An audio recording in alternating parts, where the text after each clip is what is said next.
அனைவருக்கும் அருள் சரவணன் அன்பு வணக்கங்கள். இந்த பதிவு பத்திரகிரியாருடைய சித்தருடைய வாழ்க்கை வரலாறு பற்றி பேசலான்னு சொல்லிட்டு, இவருடைய குரு வந்து பட்டினத்தார். இவருடைய பாடல்லேருந்து இத நம்ம ஸ்டார்ட் பண்ணுவோம். "ஆங்காரம் உள்ளடக்கி ஐம்புலனை சுட்டறுத்து தூங்காமல் தூங்கி சுகம் பெறுவது எக்காலம்." இந்த அற்புதமான பாடல வந்து எழுதியவர் வந்து பத்திரகிரியார். பத்திரகிரியார் வந்து நெறைய நூல்கள் எழுதியிருக்கார். அதில வந்து மெய்ஞ்ஞான புலம்பல் எனப்படுவது வந்து இவருடைய அ புத்தகமா இருக்கு. அ இவரு வந்து அ பத்திரகிரியார் மன்னர் குலத்தில பிறந்தவரு. பட்டினத்தாருடைய நட்பு ஏற்பட்டு, அதுக்கப்புறம் துறவு பூண்டு பட்டினத்தாரையே குருவா நெனச்சு, அவருக்கு தொண்டாற்றி வீடு பேறு அடையறாரு. பட்டினத்தார் வந்து ஒரு சமயம் அ உஜ்ஜயினி மகாகாளேஸ்வரர வந்து தரிசனம் பண்ணிட்டு, அந்த ஊர்ல உட்காந்து தவம் பண்ணிட்டுருக்காரு, ஊருக்கு வெளிய.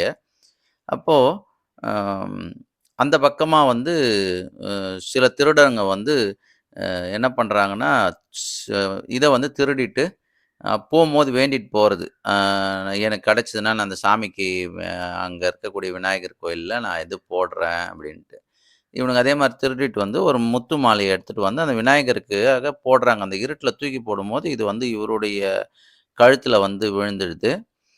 பட்டினத்தாருடைய கழுத்துல. அப்போ வந்து பட்டினத்தார வந்து மறுநாள் காலைல அந்த திருடு போன தி திருடர்கள வந்து தொரத்திட்டு வந்த அந்த அரண்மனை காவலர்கள் வந்து பார்த்தா, இங்க உட்காந்துருந்த பட்டினத்தாருடைய அ கழுத்துல வந்து அந்த முத்து மாலைய பார்த்துட்டு, இவரு தான் திருடன்னு சொல்லிட்டு, அவர அந்த அரண்மனைக்கு கூட்டிட்டு வராங்க.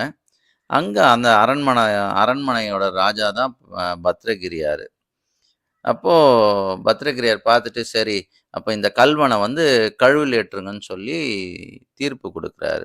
சரி இந்த கழு மரத்தில இவங்களோட ஒரு மரத்தில வந்து இப்போ தலைய வச்சுட்டு, அது தலைய வெட்டுறா மாதிரியான ஒரு இத வந்து இது பண்ணும்போது, அப்போ ம் அ பட்டினத்தார் சொல்றாரு, "எனக்கு அம் என்னால அ எதுவுமே நடக்கிறதுக்கு இல்ல. இனிமே கடவுளோட விட்ட வழின்னு" சொல்லி ஒரு பதிகத்த பாடுறாரு. அந்த பதிகத்துல அந்த எந்த மரத்துல வச்சு அவரு இது பண்ணணும்னு நெனச்சாங்களோ, அந்த மரமே தீப்பிடிச்சு எரியுது.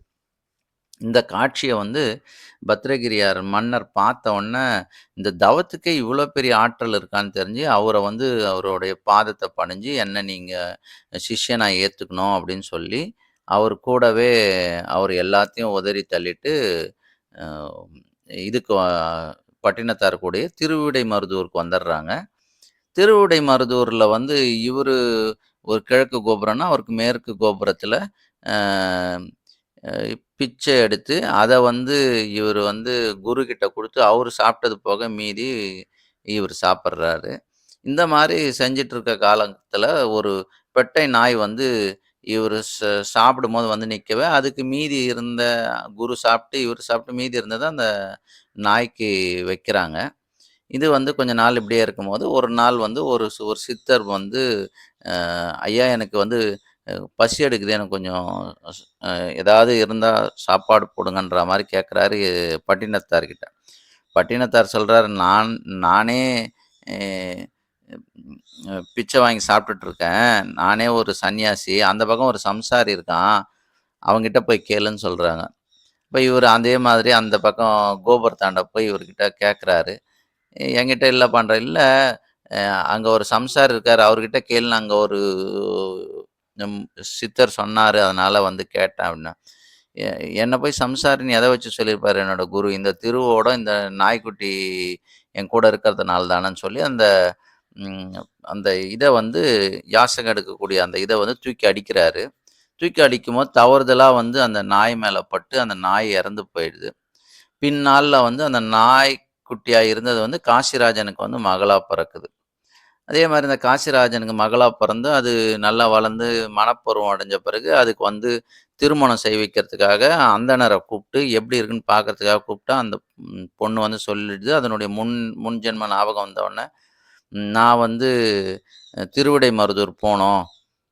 என்னுடைய குருவ போய் பார்க்கணும். எனக்கு இந்த வாழ்க்கை வேணான்னு சொல்ட்டு, அது திருவிடைமருதூர் போய் பத்திரகிரியார வந்து, ஐயா நான் உங்களோட நீங்க கொடுத்த எச்சில் சாப்பாட சாப்பிட்ட அந்த நாய்க்குட்டி தான் நான் இப்போ வந்து பொண்ணா வந்திருக்கேன். ஆனாலும் குருவினுடைய இத வந்து நான் சாப்பிட்டதுனால எனக்கு ஏன் இந்த பிறவி? எனக்கு இந்த பிறவி வேணான்னு சொன்னோனே, சரி வா நம்ம போய் அ குரு கிட்ட கேட்போம்ன்னு சொல்லி பட்டினத்தார்கிட்ட வந்து கேட்குறாங்க. ஐயா, இந்த மாதிரி அந்த எச்சில் அம் அ மீதம் சாப்பிட்ட சாப்பாட சாப்பிட்ட அந்த பொண்ணுக்கு ஏன் வீடு பேரு குடுக்கல? அந்த பொண்ணுக்கு பிறவி குடுக்கலாமா? மனித பிறவி அப்படின்ற மாரி கேட்கும்போது, அப்போ ம் எ எ என்கிட்ட ஒண்ணுமே இல்ல. நான் செய்யறதுல என்ன இருக்கு? இறைவனுடைய சித்தம் என்னவோன்னு சொல்லி அவரு தவம் பண்ண ஆரம்பிக்கிறாரு. தவம் பண்ணும்போது ஒரு ஜோதி வந்து அ அந்த பத்ரகிரியாரும், அந்த அ காசிராஜன் மகளும் அந்த ஜோதியில கலந்துர்றாங்க. அ இந்த மாரி இவருடைய கதை இதோட முடியுது. இதுல வந்து பத்திரகிரியாரும், பட்டினத்தாரும் சமகாலத்துல வாழ்ந்தவங்கன்னு சொல்றாங்க. அது வந்து கிபி 10ஆம் நூற்றாண்டுல 11வது நூற்றாண்டா இருக்கலான்றாங்க. அதே மாதிரி இவருடைய பாடல் "ஓயா கவலையினால் உள்ளுடைந்து வாடாமல் மாயா பிறவியை மயக்கறுப்பது எக்காலம்னு சொல்றாரு. அதே மாதிரி "மண்ணுயிரை கொன்று வதைத்து உண்டு உழலாமல் தன்னுயிர் போல் எண்ணி தவம் முடிப்பது எக்காலம்ன்றாரு. இந்த மாரி நெறைய பாடல்கள் அவரு அவருடைய பாடல்ல ஞான புலம்பல்னு சொல்லி நெறைய நல்லா இருக்கும் இவருடைய பாடல்கள்.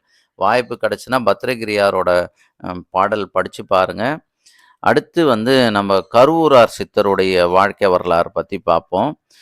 இந்த பதிவு பிடிச்சிருந்தா அ அ ஷேர் பண்ணுங்க, சப்ஸ்கிரைப் பண்ணுங்க. வாழ்த்துக்கள். வாழ்க வளமுடன்.